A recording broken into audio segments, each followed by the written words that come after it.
8వ తారీఖున లక్ష్మయ్య గజపతి జిల్లా అనే వ్యక్తిని ఒక చీటింగ్ గ్యాంగ్ మోసం చేయడం జరిగింది.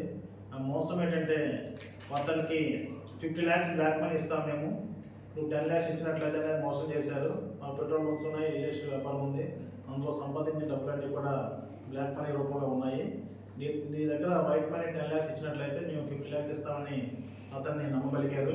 అందులో భాగంగా 6వ తారీఖున 2 500 రూపాయల నోట్లు ఇచ్చారు వాళ్ళకి. అతను వెరిఫై చేసుకుంటే బ్యాంక్కి వెళ్ళేవి ఒరిజినల్ తెలిసింది.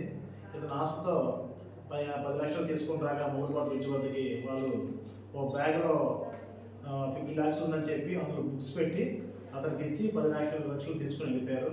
అందులో భాగంగా దర్యాప్తు చేయగా మన ప్రీవియస్ అకౌంట్ అయిన సునీల్ అనే వ్యక్తిని గుర్తించడం జరిగింది. సునీల్ ఒరిస్సా గ్యాంగ్తో పాటుగా ఈ చీటింగ్లో పాల్పడ్డాడు. ఇందులో భాగంగా 10 లక్షల్లో భాగంగా ఇతను 4,50,000 రూపాయలు షేర్ తీసుకున్నాడు. రిమైనింగ్ గ్యాంగ్ 5,50,000 తీసుకుంది. ఈరోజు ఇతన్ని మన సున్నాదేవి బస్ షెల్టర్ దగ్గర అరెస్ట్ చేయడం జరిగింది. ఇతను వద్ద దగ్గర నుంచి 4,42,000 సీజ్ చేయడం జరిగింది. ఇతను ఏదైతే నేరంలో వాడిన స్కూటీని, ఆ చీటింగ్ చేయడానికి ఉపయోగించిన మొబైల్ని కూడా సీజ్ చేయడం జరిగింది. ఇతను అరెస్ట్ చేసి రేపు కోర్టులో ప్రొడ్యూస్ చేస్తాం.